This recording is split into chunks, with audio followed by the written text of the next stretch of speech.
you can even watch back. Giving players all the props or put them on blast. We don't give no hot takes, only talk facts. We're giving all our devotion, riding high on this wave of emotion. Going all out, yeah, cause this is our time. No, ain't no stopping us till we reach the finish line. All in, we came here to win. We're gonna give everything. S-I-C-K on the run. S-I-C-K, sick. On fire, we're ready to fight. We'll bring the house down tonight. S-I-C-K on the run. S-I-C-K, sick. Play it on the car ride, play it when you lounge. X and O, you know that we can hold it down. Shout out to my man Sammy, got it off the ground. And to all the listeners tuned in right now, got debates, analysis, and speculation. This is sports talk for the new generation. You know where to find us, got a reputation. Sick podcast, your #1 sports destination. We're giving all our devotion, riding high on this wave of emotion. Going all out, yeah, cause this is our time. No, ain't no stopping us till we reach the finish line. All in, we came here to win. We're gonna give everything. S-I-C-K on the run. S-I-C-K, sick. On fire, we're ready to fight. We'll bring the house down tonight. S-I-C-K on the run. S-I-C-K, sick. S-I-C-K, it's the sickest podcast. Tune in for the audio, or you can even watch back. Giving players all the props or put them on blast. We don't give no hot takes, only talk back. S-I-C-K, S-I-C-K, S-I-C-K, S-I-C-K, S-I-C-K, S-I-C-K, S-I-C-K. All in, we came here to win. We're gonna give everything. S-I-C-K on the run. S-I-C-K, sick. S-I-C-K, it's the sickest podcast. Tune in for the audio, or you can even watch back. Giving players all the props or put them on blast. We don't give no hot takes, only talk facts. We're giving all our devotion, riding high on this wave of emotion. Going all out, yeah, cause this is our time. No, ain't no stopping us till we reach the finish line. All in, we came here to win. We're gonna give everything. S-I-C-K on the run. S-I-C-K, sick. On fire, we're ready to fight. We'll bring the house down tonight. S-I-C-K on the run. S-I-C-K, sick. Play it on the car ride, play it when you lounge. X and O, you know that we can hold it down. Shout out to my man Sammy, got it off the ground. And to all the listeners tuned in right now, got debates, analysis, and speculation. This is sports talk for the new generation. You know where to find us, got a reputation. Sick podcast, your #1 sports destination. Giving all our devotion, riding high on this wave of emotion. Going all out, yeah, cause this is our time. No, ain't no stopping us till we reach the finish line. All in, we came here to win. We're gonna give everything. S-I-C-K on the run. S-I-C-K, sick. On fire, we're ready to fight. We'll bring the house down tonight. S-I-C-K on the run. S-I-C-K, sick. S-I-C-K, it's the sickest podcast. Tune in for the audio, or you can even watch back. Giving players all the props or put them on blast. We don't give no hot takes, only talk back. S-I-C-K, S-I-C-K, S-I-C-K, S-I-C-K, S-I-C-K. S-I-C-K. Turn up your volume. Because you're about to listen to The Sick Podcast. With Tony Marinaro.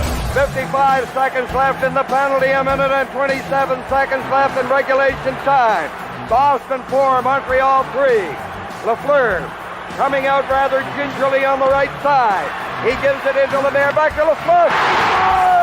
The sickest Montreal Canadiens podcast. You're in the ball! Sports entertainment like no other. Rejoint, on lui fait perdre la rondelle, une passe devant.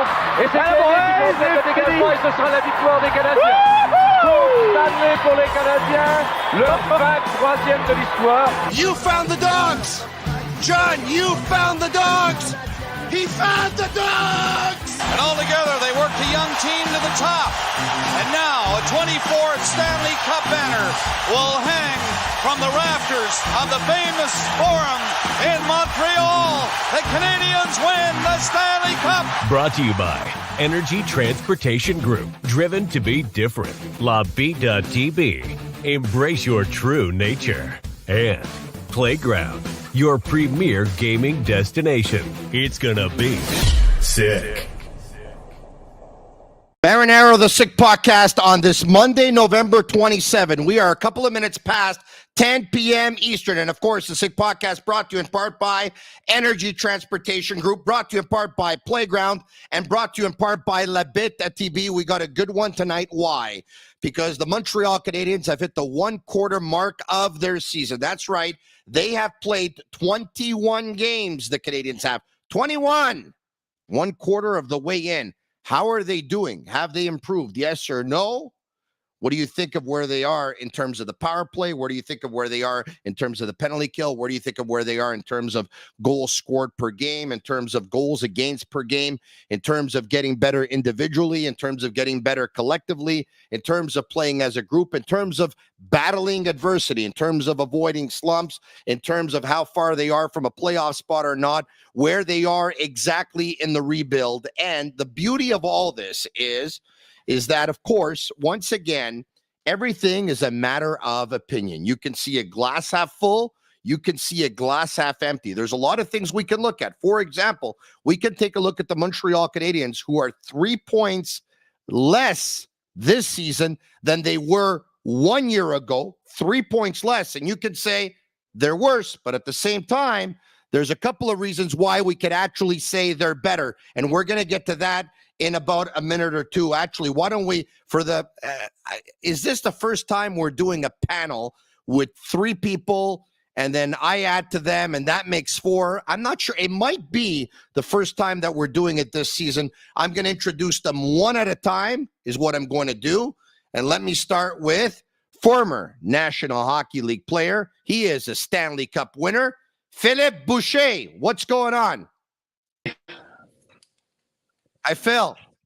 How you doing? Good. How are you? Hey, real good. Thanks. Good. Thanks for doing this. I appreciate it. We'll bring in guest number 2. He is a former Quebec Major Junior Hockey League scout. And every time he's on, he has a lot of people going crazy. And sometimes even myself looking at him with his jersey. Like, what did they do? What are you wearing? An LA Galaxy jersey tonight? Yeah. He is Simon the Snake Boisvert. I have to tell you, out of all the things he was going to be wearing tonight, I would have never guessed, never, an LA Galaxy jersey. But he is wearing an LA Galaxy jersey. And there will be one more person who will join the panel. He hasn't logged on just yet. We're trying to make it happen. So he'll log on in about a minute or two. Fingers crossed, I hope. Let's see how good Daniello and is at directing the traffic and getting him on. All right, guys. What's going on? Not too much. Just watching Montreal. We were all waiting for that road trip out west in California, and 4 points can be good, but when you look at it, it raised some question to me about where they are at the quarter mark of the season. All right, so let's get to that. And of course, there are games that are going on right now. So, the stats that I might give you might be a little bit off by the end of the show, all depending on what happens in a couple of games that have not been finalized just yet. But as it stands, the Montreal Canadiens are 13th out of 16 in the East. But if we take a look at the amount of games they've played, for example, the Canadiens are 4 points ahead of last place Ottawa, but Ottawa has 5 games in hand. Ottawa's playing 500 hockey. The Canadiens are playing 476 hockey. The only team in the East that actually has a lower winning percentage than the Canadiens, 476, are the Columbus Blue Jackets at 391. So as we speak, the Canadiens have the second worst winning percentage in the East and the 8th worst winning percentage in the entire National Hockey League. Phil, your thoughts? Well, are we improving? That's the question mark for me. Kirby Dach got injured. I think he was going to be a big part of it with Slafkovsky. I think they had chemistry early in the year. I like what Slafkovsky's bringing this year. We'll have to be patient, but where are we really going? Who are we building around? We know about Suzuki, Caulfield, Gooley, but when are we going to make decisions? Like, I know I'm from junior hockey, so you rebuild in junior hockey every 4 or 5 years, right, Simon? You know that. You rebuild, and that's a process, and you win a cup, or you don't, and you try to do it again within 4 or 5 years. In the NHL, rebuilding is not very popular. You're either a mediocre team, some have been mediocre for a long time, or you're a very good team like Tampa Bay, like LA. You win championships, you try to win it again, you rebuild on the fly, and then you keep on winning. Where's Montreal going? To me, what hurts right now, with the question marks I have, is I much prefer talking hockey with you and GC when I'm on GC in a positive manner. I want the Montreal Canadiens to do well, because I dedicated a lot of time in my life to junior hockey and minor hockey when my son played, and it's so much better when Montreal is winning, when the Canadiens are doing well, the kids want to play hockey and everything is positive. But right now, the question marks for me is, where are we really going? Who are we building around? Do we have superstars? Who's going to take us to the next level with this Montreal Canadian teams? That's the question marks I have now. And I don't want to do another year of, let's lose to Connor Bedard was drafted first overall, and we never had a chance to get him. We get Slafkovsky a couple years ago, and now we need to build around with people we have, and we need to use the picks that we have to make this team better. And when are we going to take that next step? I'm looking forward to it. But Phil, before I get to Snake, if Kent Hughes and Jeff Gordon still want to continue with the rebuild, it tells me that as much as they like some of the pieces they have, they believe they need to add more, plain and simple. More what? More draft pick that they're going to play in 3 years? Probably. Right? Well, in LA, right? In LA, they did let go of some people they've kept, and it's an easy I know that organization really well. Obviously, I played there, and Rob Blake is a friend of mine, and Luke Robitaille that we all know here. I played with them, but they were able to win two cups in 2012 and 2014, and they had some tough time. But they kept drafting, they kept bringing people up from the minors, they kept signing free agents, they kept trading for guys or signing Dano that we know really well. They traded for Dubois. A guy, Dano, that we could have kept, Dubois that could have traded for. I'm not saying that's what Montreal should have done, but if we want to be a good team, we can't just have all the patience in the world, right? They're doing that in Anaheim. They've been struggling for quite some time. They've been doing that while they went for it in Columbus not too long ago. Now they're drafting and drafting and drafting. They've done that in Edmonton, right? Edmonton, they've been drafting and drafting and drafting very early. Everybody thought they were going to be a cup contender this year, and they're still struggling. So to me, it's how do we get to the next level? How do we bring in grade A free agents? That's going to be important. It's going to be important to the mix in Montreal if you want to go to the next step. Snake, continuing with the rebuild, yes or no? For the first time, we're starting to have some people who are starting to lack a little bit of patience here. You just heard it from Phil saying, hey, you know what? I don't want to rebuild forever. I've seen this in junior hockey. You rebuild for 4 or 5 years. You go for the cup, then you try and do it again for another 4 or 5. This is the National Hockey League. How much patience are the Canadiens going to have? Are they still going to wait for players who won't play here for another 3 or 4 years? Phil says it's time to go out, make some trades, give up some prospects, gives up some draft picks, try and attract free agents here. Try and get this team better right away, because with the young players you have and the draft picks who will enter the league in 2 or 3 years, he believed that they can start being competitive again. Can they? Yes or no? Yeah, I think, well, first of all, I think that in order to build a cup contender, you have to have about 10 impact players. And to a different level, obviously, from superstar to, a very good second line player, a very good number 4 defenseman, let's say. 10 is a lot. Pierre Maguire calls him a 7-player profile. He says 7. I call it 10. I call it 10, depending on what you call an impact player. Okay. I call it 10. And the thing is, I think the Habs right now, they have to figure out who amongst the guys that they have on the NHL roster can become one of those 10 impact players. Okay. And then on the scale from 1 to 10, what do they need? Like in the sense that, let's say you considered Suzuki an impact player, and he is. Where does he stand right now on a Stanley Cup contender? Is he your number 1 impact player, or is he your number 5 impact player?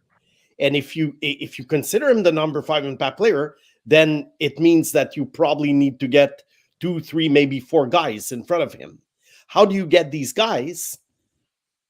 Obviously, you're hoping for a high draft pick, and one of these guys become a star or superstar. But then again, you need a little bit of luck with the lottery. It depends on the type of draft that you have in the top 5, from one year to the other. I mean, there's so many factors. But Philippe is talking about trading players in order to, like the Kings did, and sign a Dano and get a Victor Arvidsson and guys like that. I tend to agree now. I would not have agreed maybe 5-10 years ago, but now there are so many teams sort of tanking, let's call it, that you have competition at the top. You want to know why they're tanking? And by the way, for those who were expecting Jean Perron, we were in conversation with Jean. We got the okay. We've been talking to him for the last 30 minutes. It looks like there's a technical issue there. Hopefully, we're going to try and figure it out with Jean. If not, we'll take a rain check. You know why a lot of teams are going towards the rebuild, Snake? Because there's teams that have done it and done it right, and it's worked. But hear me out, though. For it to work, you need to be really good in terms of your drafting, scouting, and developing, and you need to be really lucky. So when the Penguins did it, they were lucky to draft Malkin 2nd overall and Crosby, with the 2nd pick. They were lucky to win the lottery and draft Crosby 1st overall. They were lucky to have had Marc-Andre Fleury 1st overall. They were lucky to have drafted Jordan Staal 2nd overall. So all of a sudden, that's a pretty nice head start.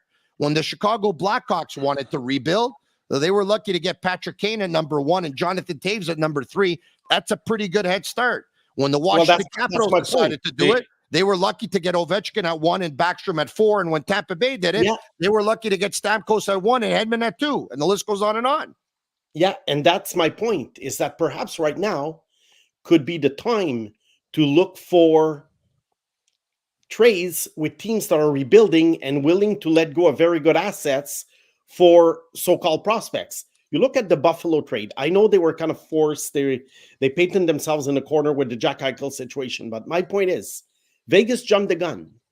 And they said, okay, we're going to trade a good player in his early to mid-20s, Alex Tuch.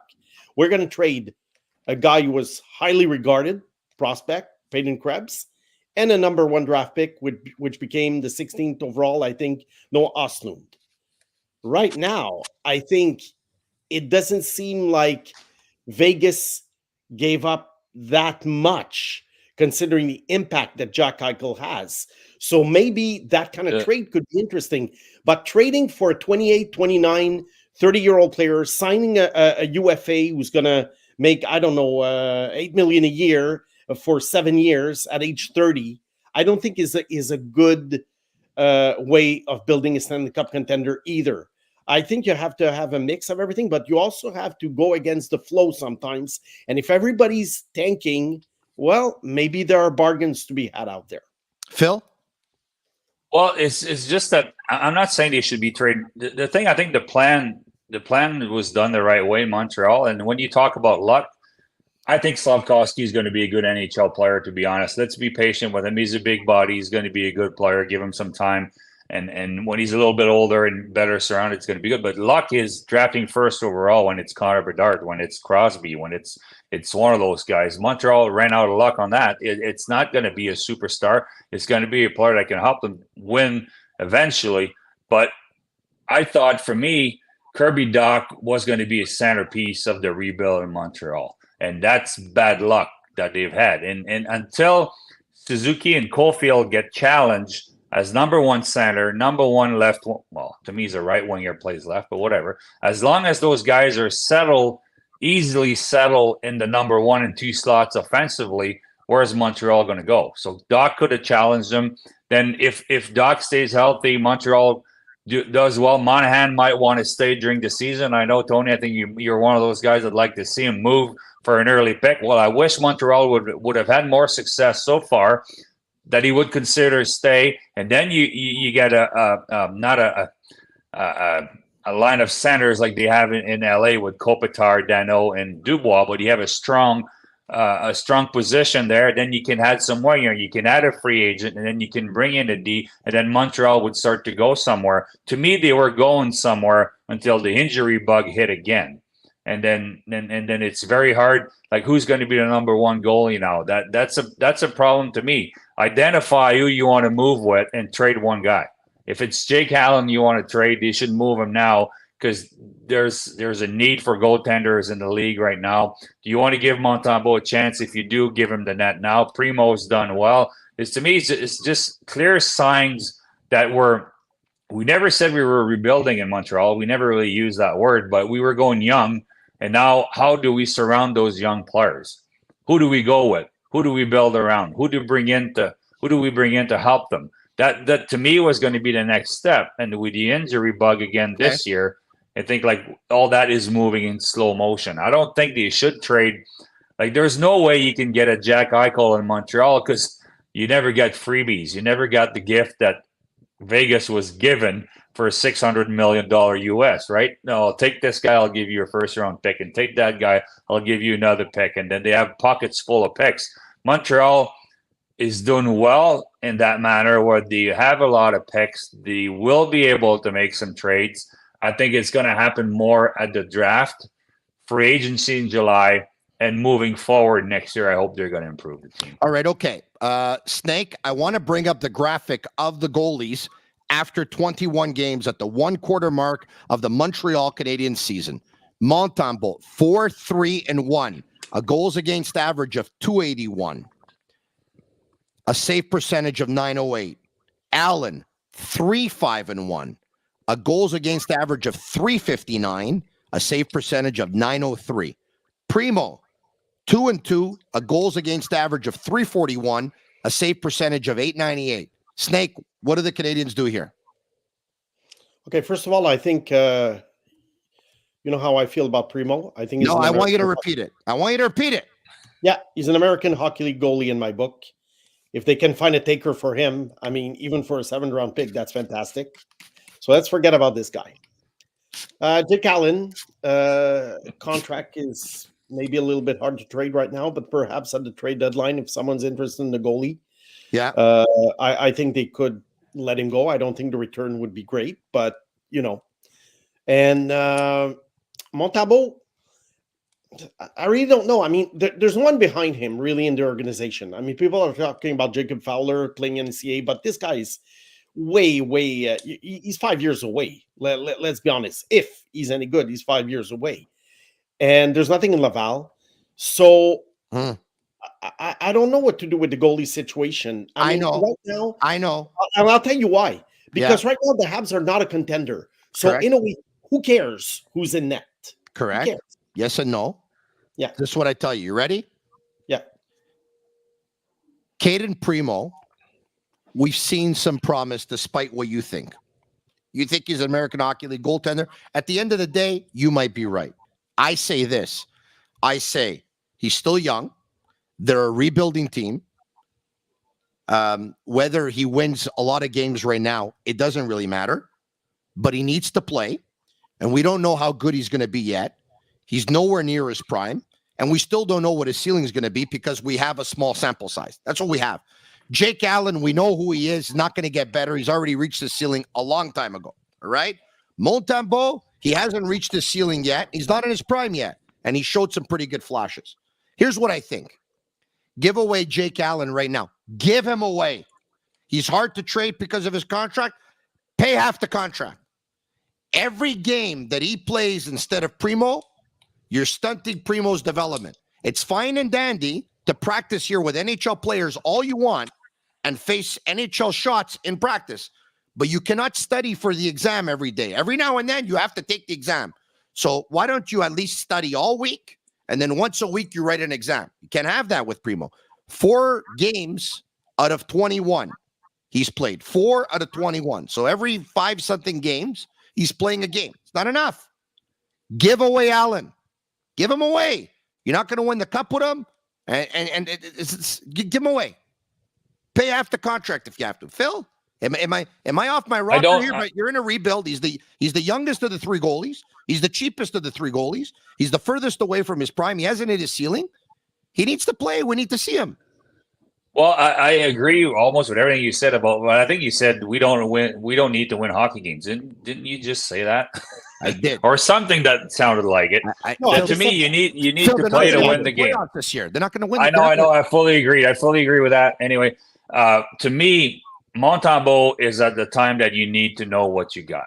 Most goalies in the NHL come in at 24, 23, 24, 25, sometimes older, and they become full-time goalies, maybe not grade A number 1 goalies, but Montembeault, you know what you have as the person. I've met him in junior hockey. My son lived with him. He's a good person. They know him inside out with the organization. Do you trust him? Do you trust the person? Do you trust the character? Do you think he deserves a chance? If he does, give it to him now. And I don't disagree with Primo. You need to know what you got. Hey, if he's an American League goaltender, well, he can be a backup, a decent backup in the NHL. And then Allen, the thing to me is you just can't give away assets.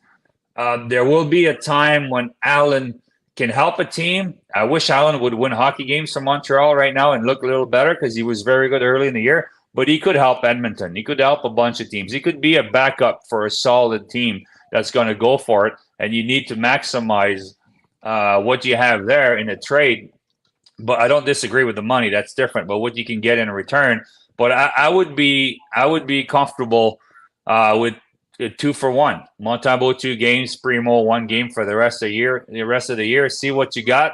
If Montembeault does well, you sign him long term because he's going to be, I'll say, in his prime. Maybe not in the prime of an A. Well, you'll see what you have until the end of the year. Primo could be a decent backup, and then you can look at other options in the summer if that fails. But you're going to have to try that for the second half of the year. For the last 41 games of the year, you're going to need to go with 2 and know exactly what you have in those 2 goalies. You know what you have in Allen. He's a great citizen. He's a great teammate.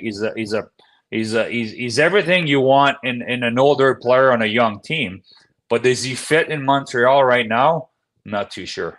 Phil, look, I totally agree with you, but here's the deal. Jake Allen's contract's not going to change. It's $3.58 million on the cap this season, $3.58 million next season. So the only chance of anyone biting is going to be actually the day of the trade deadline, because a team will say, okay, we'll take him for his $3.85 million next season, and this season we're on the hook for a month and a half's worth of salary. That's really all. But if you do that, you have to understand that between now and trade deadline, Primo's not going to play a lot. That's the problem. Yep.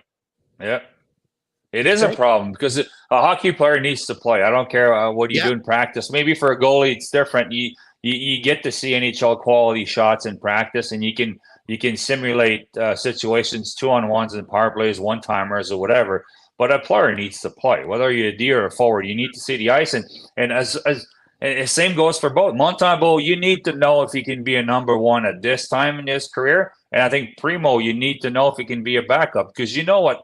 You know exactly what Allen's going to give you, but is that really what you want? That might be what a team needs somewhere else, and that would be – you don't want to have 3 goalies for the rest of the year, at least for the second half. All right. Earlier today, Marty St. Louis asked about his thoughts on the Canadiens after 21 games played. This is what he had to say. On est quasiment pour 500 après 20 games. Avec les blessures et tout. Non, je suis content de la progression de l'équipe. All right. Marty St. Louis says, we're almost playing 500 hockey after 21 games. I'm happy with the progression of the team. Snake? They have 3 points less than they did a year ago. I think they are where they were supposed to be because not much was done to improve the team. And that was by design, obviously.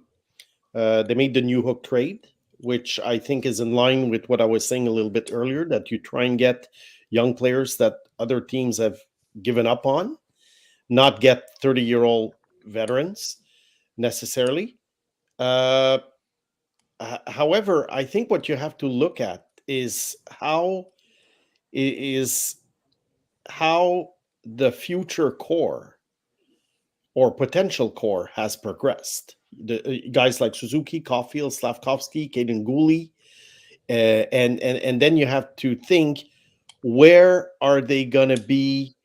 What type of player are they going to be in 3-4 years in terms of, like I said, impact players? Are they going to be top players? Are they going to be at the bottom of the impact players list? So Cole Caulfield, Suzuki, are they first liners on a contending team? This is what I think they want. You ready?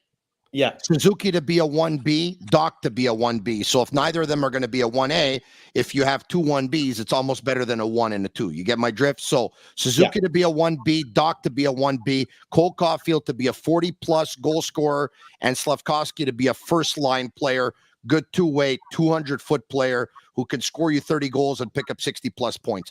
That's what I think they want from them. Caden Gooley, they want him to be a first-pairing defenseman who logs about 27 minutes a game. Phil, your thoughts? I think that's exactly right. And for Martin St. Louis, what he says about where his team's at, that's what he has to say. He can't be too hard on the team, and he knows what he's been given. Like Snake said, it's basically the same team as last year. You want patience.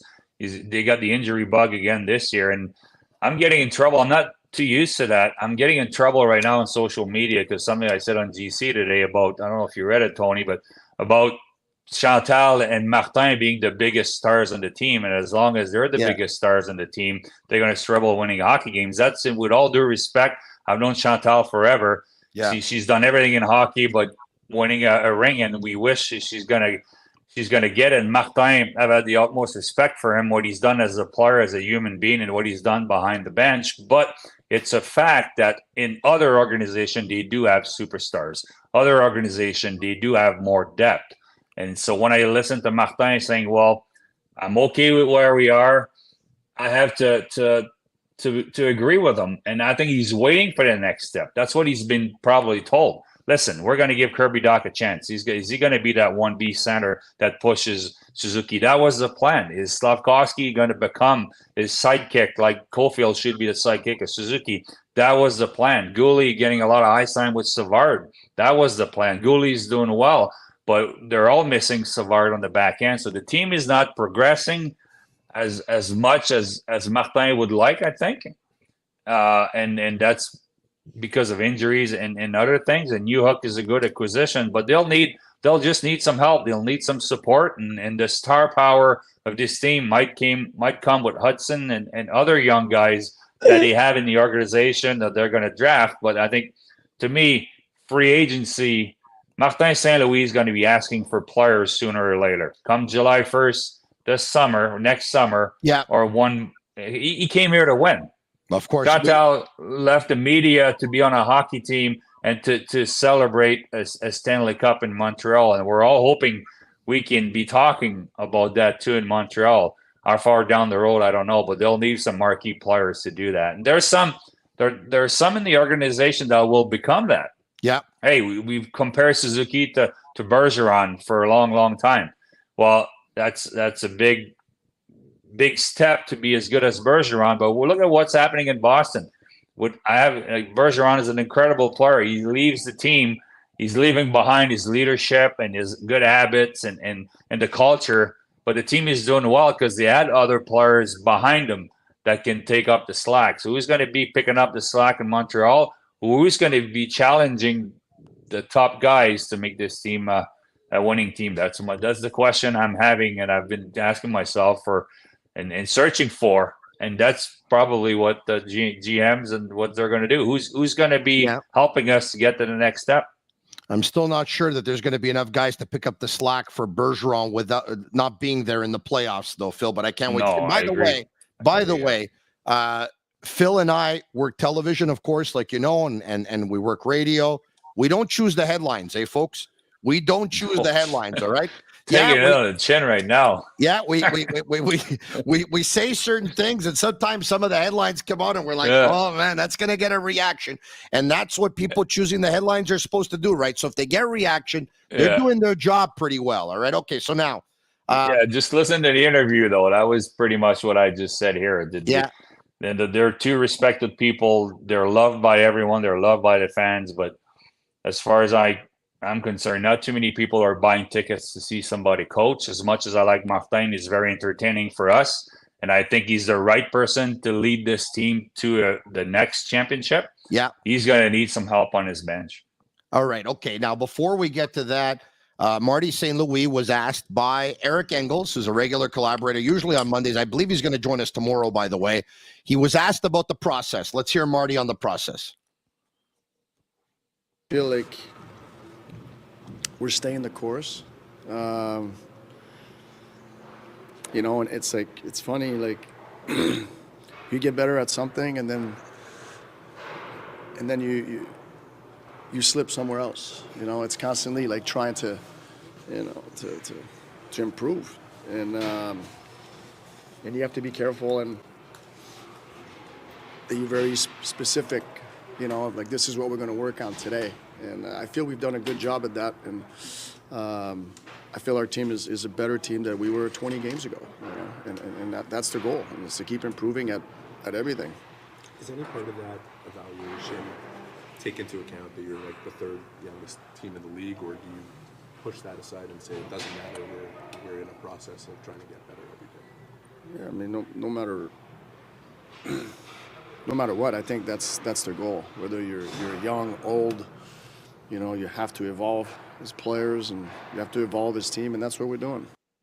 Process is the sexy word the last couple of years. Let me tell you, Snake, what do you think of Marty St. Louis on the process so far? Well, I think what he's trying to say is that he knows that his bosses are being very, very patient with the building of the roster, and that people shouldn't expect splashy moves in order to accelerate something just to gain a few points in the standings. Because remember, do you want to be a good team or do you want to be a Stanley Cup contender? It's very easy to speed up a rebuild by making a few trades, trading picks, prospects. Columbus has been going like back and forth with this idea. But that's what I think Phil wants to do here. Phil, am I wrong? You want to speed it up. Do you not?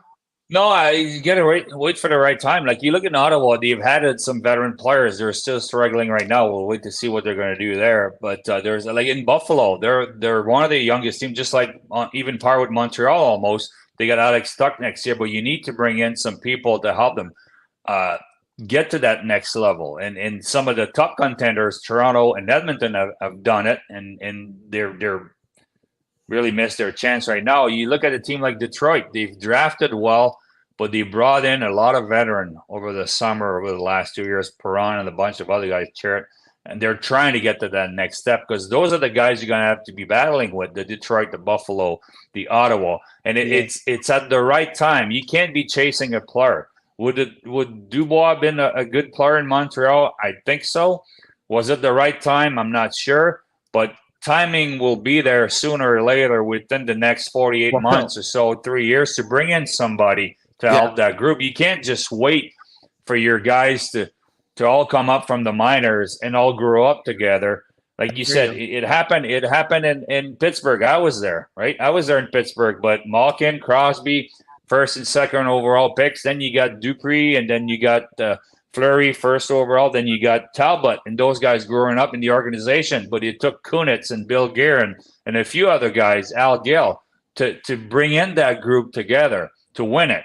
And the year we won it, we were 10th in the East at this time of the year, and Michel Therrien got fired. So we weren't exactly Stanley Cup contender at this time of the year. But Montreal is not there. They don't have the Malkin and the Crosby. Correct. But sooner or later, you'll need to bring in major pieces to that organization if we ever want to have a parade in Montreal. Yeah, but you can't do what Detroit is doing right now. Detroit is not ready to win.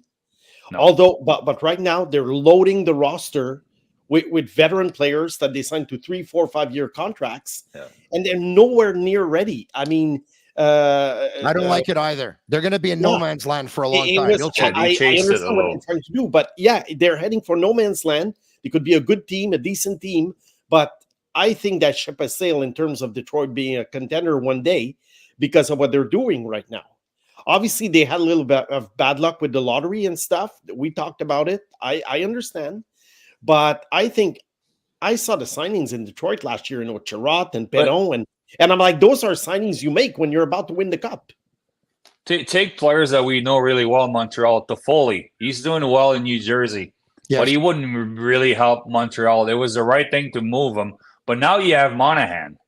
Monahan, if he stays healthy and if he plays like he did early in the year, is it the right thing again to let him go? Or now, a year and a half later, you keep him within the organization? I trade him to take pressure off. I'm not sure what I would do right now, to be honest.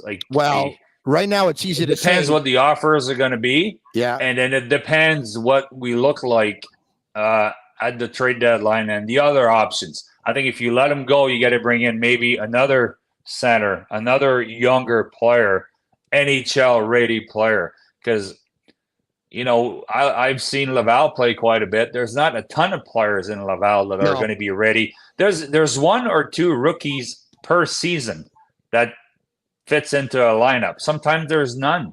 So we think in Montreal we're going to bring in 3 or 4 rookies every year on the way to that next cup.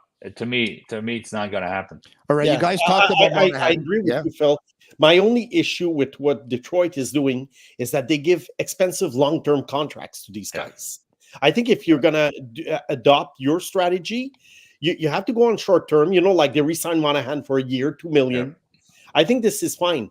But if you go out there and give a very average player, average veteran, 28, 29-year-old guy, $25 million for 5 years, you're shooting yourself in the foot.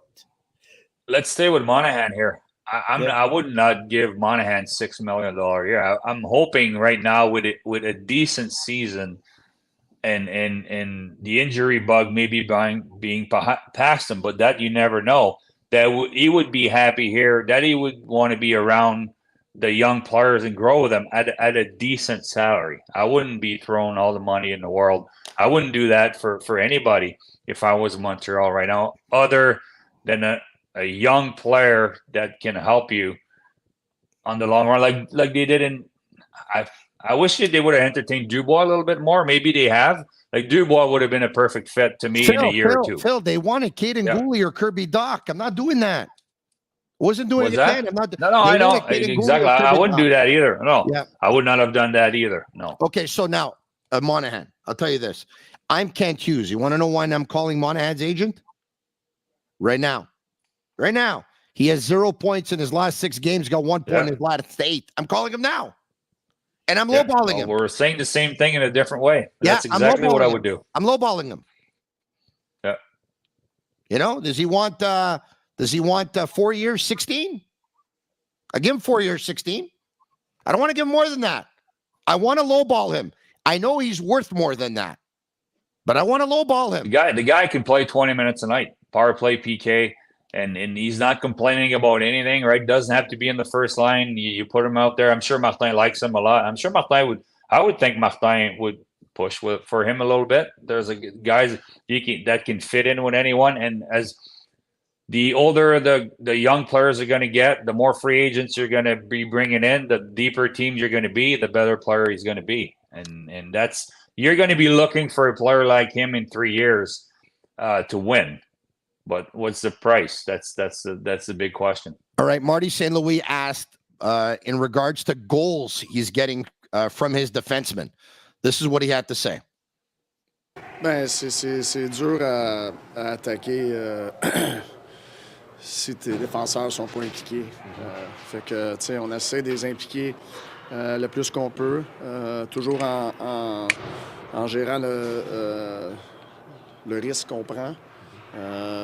Non, mais jusqu'à date, c'est pas quelque chose que je je m'attendais, nos défenseurs, ils vont scorer beaucoup pour nous autres, puis on va être la première équipe dans la Ligue dans ce département-là. C'est pas quelque chose que tu t'attends ou tu penses, mais c'est des impliqués dans les concepts qu'on essaie de jouer, puis je pense qu'ils s'impliquent très bien.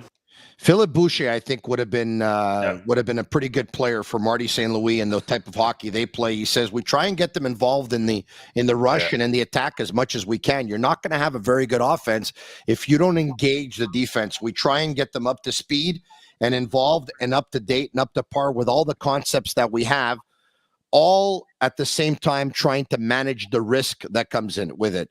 I think he's trying to say, I give them the green light to go, but they can't go all the time. They're going to have to pick their spots, correct?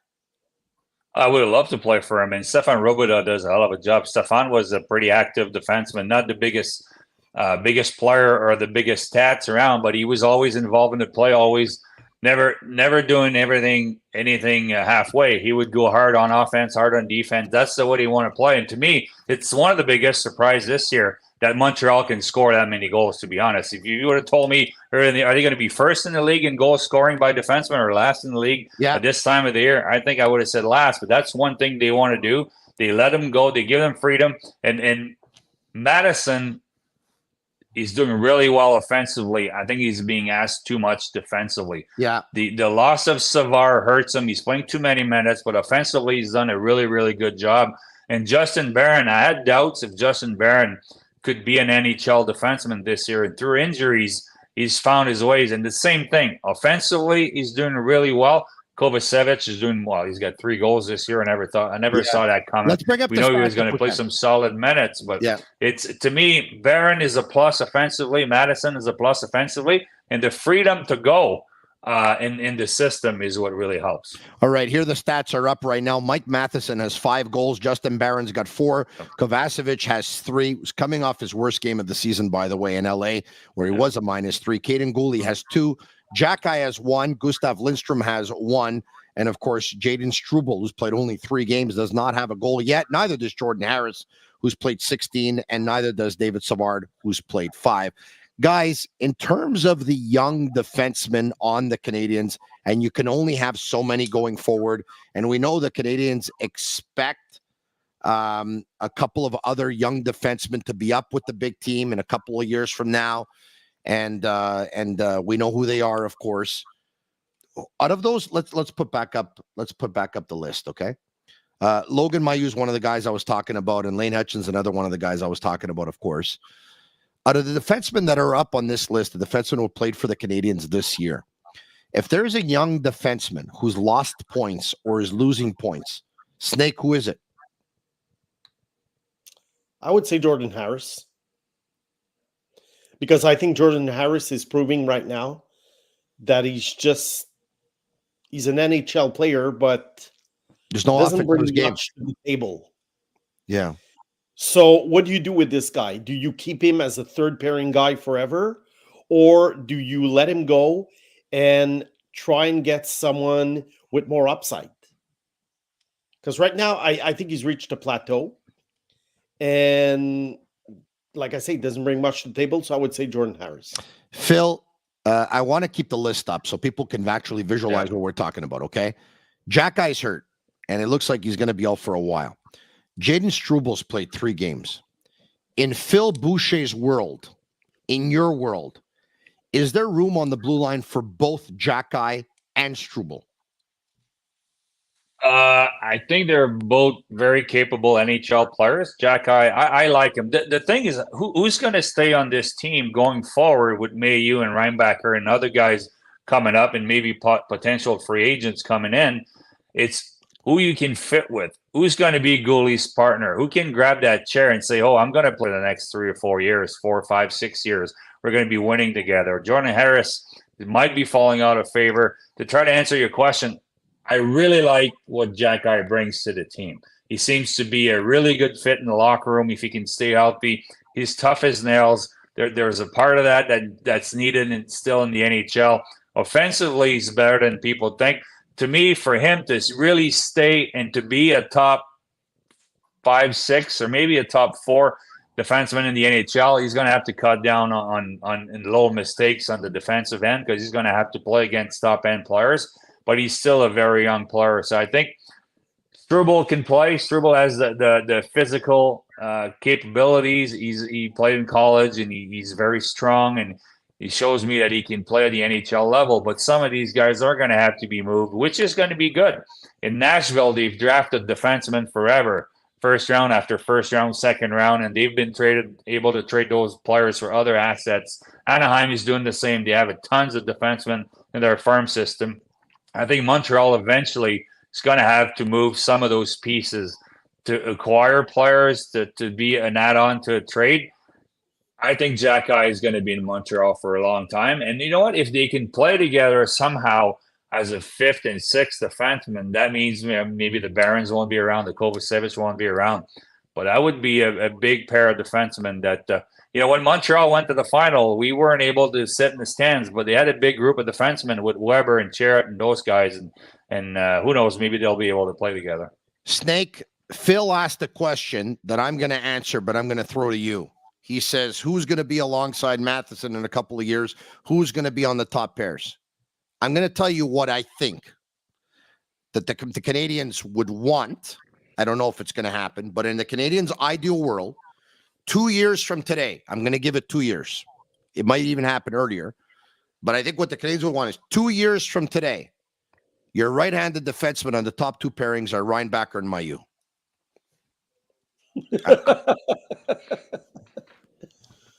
Okay, for Reinbacher, I like the player.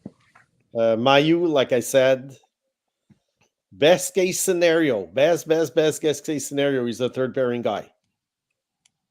So let's get him out of the conversation. I think what could happen is that a third pairing and a second pairing. I mean, Kovacevic started on the third pair, then you saw him on the second, then you see him on the third, and you saw him on the second. Okay, forget about Mailloux, okay? Now, I think this draft is in the top 10. There's going to be a lot of defensemen this year. It's a very, very good draft for defensemen. So depending where the Habs end up in the lottery, I wouldn't be surprised if they got another defenseman out of the draft. That would be, which is why last year, when really I saw the defenseman coming in 2024, that I thought Michkov was the way to go. But anyway, that's not our conversation. We've had it a million times, and we're not going back. So let's look to the future.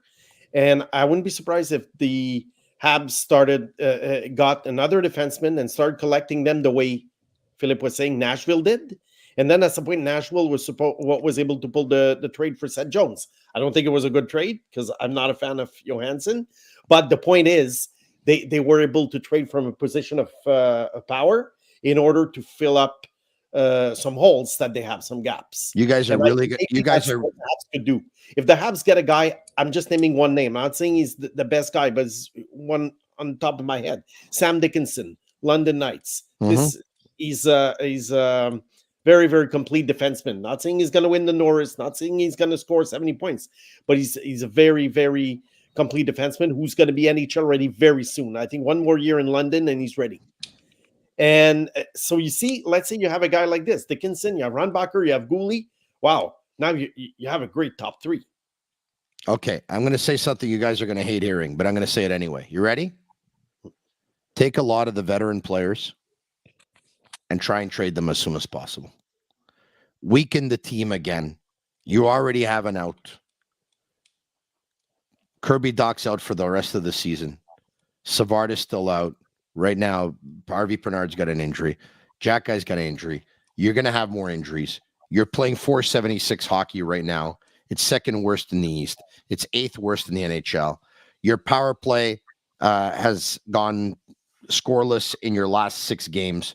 You're 22 in the power play out of 32 teams. Your penalty kill is 27 out of 32 teams. Your goals for per games played is 28 out of 32 teams. Your goals against per games played is 25 out of 32 teams. You're not a good hockey team. Make yourself weaker and finally try and get a better draft pick. And try and get a guy who can score goals. Cole Caulfield cannot be the only guy that's going to score goals on this team going forward, because then you're going to put a guy on Caulfield and you're going to try and negate him. He needs help. He needs support. I know you're not going to exactly why we that's why exactly there's a lottery now, right? So people can't tank and I understand. know exactly where they're going to fall.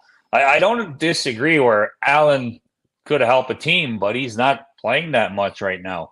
And then Savard could have helped the team as a good teammate, as a good fifth and sixth defenseman on a team that's going for the cup, but he's not playing right now. And then Monahan, we went over it. I think these three guys could help a team. Why would you want to move Madison? He's the only guy that can play a lot of minutes. He's from Montreal. And I think he's got some upside. He can give you some good years in Montreal. But other than that, who are you going to trade to weaken the teams? Are we going to trade everybody and say, hey, take care of that injury right now, stay out a month longer? There is no Connor Bedard this year. There is no.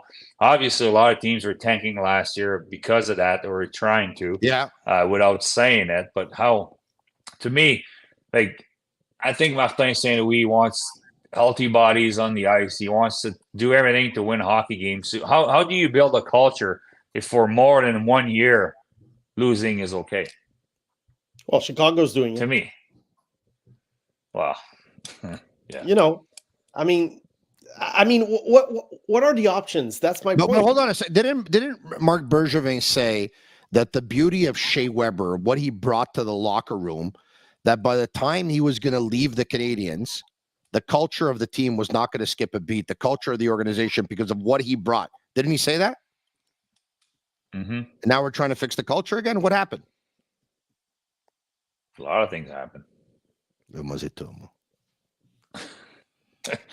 Well, it's a brand new organization anyway, right? That's true. And it's up to them. Hey, they're doing things right. It's just a plan.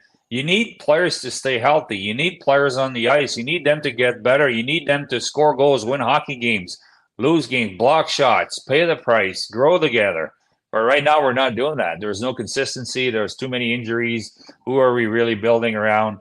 And if you want to build a culture, it's through the tough times, but you're not going to get lucky like Chicago every year to get a Connor Bedard or to get a Crosby or to get some of those players, because New Jersey's doing it right now, but New Jersey's picked early twice, uses a hell of a player, but they've drafted well. Mercer is a key part of that team, and they've had players through trades and free agency, and a Toffoli that I was talking about earlier that comes in to complement some of those guys, and they've made major trades to move ahead. But okay, are we really going to tank this year again to draft who? Is there really a 50-goal scorer that we can pick in the top 10 this year? There's going to be some. There's going to be some later in the draft too that we just don't know who they are. All right. Well, Macklin Celebrini is a heck of a player. Yeah. The guy who's going to be draft number 1. Cole Eiserman, I think, is a goal scorer. He's just a bigger physically. I mean, Cole Caulfield. He's not a complete player at all, but he's going to be a great goal scorer. And then who knows? So, and then there's a bunch of defensemen. So, yeah, it depends on lottery luck. Obviously, by finishing last, you guarantee your team at least the number 3 pick. But about trading players, I think it depends on the return. If you're just going to trade players and get fifth-round picks, I mean, why would you do that? But look at what Chicago did. They traded players to give themselves the best chance at Bedard, and they got him. Yeah, but they also want to clean house, salary-wise. They I understand. But for the Habs, what's hard right now is some very, very bad contracts still. It's not being talked about a lot, but, Dvorak, Gallagher, Armia, Anderson. That's difficult contracts really to trade. Triples the Jake Allen, the pay sheet. No, I hear you. Listen, okay, there's surprises, there's disappointments at the quarter mark of the season. The disappointment, I think it's going to be unanimous here, guys. Josh Anderson, 0 goals, 2 assists after 21 games. Yeah, right. Biggest disappointment. To me, it's hard to understand where, let's say Montembeault plays a good game, but you don't want to change the plan, right? So you go with the other goalie, and everybody plays a game on the road. So something's working, you break it apart because that's the plan. And then something that doesn't work, you put Anderson on the first power play and he stays there every night. That's the one thing I don't get. There must be some major arguments within the coach's room about that. And I don't know who makes the last call. Usually it's the head coach, but I don't get it. You tell me Newhook wouldn't be better in the middle there, or Slavkovsky, or two defensemen on the point, or something. And I like Anderson. He's trying hard, but it's just not working out. And sometimes you put more pressure on him by putting him out there than that you help him. Well, listen, I at one point I would even try Ylönen over Josh Anderson right now on the power play. But when you keep on playing a guy, when you keep on playing a guy, Phil, there's three things, right? It's either one, you keep on playing him because he's a veteran, and so it's probably a more difficult thing to do than bench a player like that. Number two, you probably keep on playing him because you want to help his confidence, right? So you figure I can't not play him now. I'm trying to help his confidence. And number three, you're probably playing him because you want him to score, because maybe he's a player you move eventually, but you can't move him if he's not producing points. You can't. You're not going to move him. It's not going to happen. And I saw a stat somewhere. He's one of the most used player in the NHL on the power play this year. Usually you get 2 points by just pucks hitting you when you're in front of the net. To me, and I know he's trying, but I just don't get it. And you mentioned Ylönen. Honestly, the two players I really like in Montreal is Evans and Ylönen. And they're good players, they're a good, honest worker. And sometimes I'm wondering if they would play a little bit more, if Montreal would be better off. Ylönen's got some decent hands and a good shot. Evans got 69, 70 points in about 200 games. With never being put in an offensive role. I think those two guys are pretty good soldiers for Martin St. Louis that can do a little bit. And you wouldn't waste anything on trying those guys on the power play. And Anderson would be, I sooner or later, I think he would be relieved to just go on the second power play, take some time, and maybe find his confidence in a different way. Because when you're getting grade A chances after grade A chances after grade A chances, and you can't put it in, sometimes you just need to break. Snake. This is not a first for Anderson, by the way, because I don't know if you remember a few years ago, he had 0 goal in 27 games. Yeah, no, I definitely remember that. Snake, Cole Caulfield and Nick Suzuki have the same amount of goals, same amount of assists, same amount of points. Who's having a more disappointing season of the two? Even though they're both leading the Canadiens in points.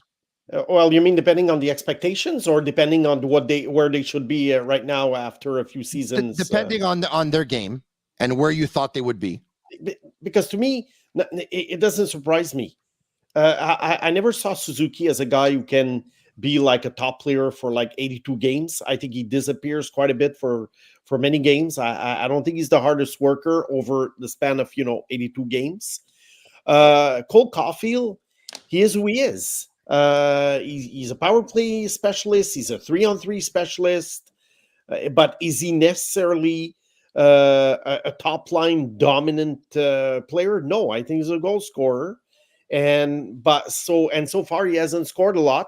Maybe that'll change, So maybe it's early in the season. He could still get 30, 35 goals. Who knows? But I would have to say, look, if I have to pick one of the two as a disappointment, I would probably say Cole Caulfield. Phil, is this a better group than it was a year ago? Last year, they went into terrible funks, okay? 3 major slumps. This year, they had that 4-game losing streak. It's been a little bit better than it was a year ago. We're going to see if they're going to hit those slumps. Here's Marty St. Louis earlier today asked if it's a more solid group in terms of being able to avoid slumps going forward. On est capable de se corriger. Ça, c'est important dans la Ligue. Puis on est une meilleure place pour ça cette année? Ben, on est encore une jeune équipe, mais on est moins jeune qu'on l'était. Fait que, puis on a des... All right. Fait que, non, écoute, si tu veux pas avoir des... Okay, I'm not so sure what happened there, but anyway, Marty St. Louis says, I think he says we're a year older and we're a little bit more solid than we were a year ago. So I think he likes where his team is heading. Well, I think they're not going to have major slumps like last year. They prepared better in training camp, so they didn't have the 0-8 record going through the season. they do have a little bit more experience, but health-wise, it's going to be how healthy they can stay and what they do at the trade deadline. If they do get younger, like you're hoping so, Tony, it's going to be a little bit harder because those defensemen that are a year older, it's the sophomore jinx, right? They call it. The second year, sometimes it can be a little bit harder. They've been asked a little bit more. If you move some of those guys, if a Madison get injured, who's going to play those minutes? But they're better equipped, I think, to not face those. Something like we're talking about Montreal, I would say, in a fair or negative way after 4 points on the road, right? It's a decent. It's not bad to get 4 points when you go out to California. Could have been 0 though. But it could have been, but they still got wide because they're maybe a year older. Montembeault played well in a certain game, and then because Anaheim is it's a decent team, decent young team that's struggling, and they never had a chance in LA, but they are better equipped to weather the storm this year that they were last year. Okay. I'm going to leave you guys with this. It's been a lot of fun, guys. It really has. But I'm going to save my last question. My last question is this. Now I'm going to put you guys on the spot. We heard Marty St. Louis answering the questions.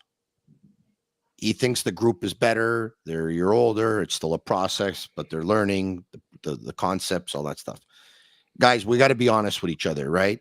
You can't come out and say that they're inferior to what they were a year ago, he can't. I mean, that wouldn't look very good on what he's trying to accomplish with this group and the work that he's trying to do with them, right? But when you hear they're better as a group, they're better individually, they're learning the concepts, the process, the this, the that. Are you all in? Do you believe it? Do you believe that too, Phil? Yes or no? Are they better? Are the young? They're going somewhere. They're going somewhere, and then how long is paid? Like Martin St. Louis came here and decided to stay with a plan. The plan is not a 5-year plan. The plan is to move ahead, to take a team last year to go somewhere with it. Some players individually are doing better. The team is doing somewhat better now, but Martin St. Louis is going to be asking for munition going forward. That's. They're a little bit of a better team than last year, but not that much. But moving forward, they'll have to make some moves to make it better. Snake, based on what Kent Hughes and Jeff Gordon were expecting from Marty St. Louis, do you believe he's delivered up until now? Yes or no, and why? I think so, because he's getting the most out of the roster that they're giving him. And like I said earlier, the fact that they did not really do anything to improve the team. Are they better than last year? I think they're slightly better, but I don't think they were expected to be more than slightly better. And there's still a long, long way to go before they become a contender. They need way many more pieces. All right, there you have it, guys. This is a huge pleasure. I'm sorry we didn't deliver on Jean Perron, everyone watching, but he was with us trying to connect up until showtime. And I don't know what happened. So let's take a rain check on that. We promise you that we'll bring you Jean Perron at one point. Phil Boucher, merci beaucoup. Snake. They call him the Snake. I call him Uzerpend. Merci, bonsoir. Thank you very much, guys. I appreciate it. All right, okay. Once again, the Sick Podcast brought to you in part by Energy Transportation Group, a leading full-service logistics provider serving all of North America, driven to be different.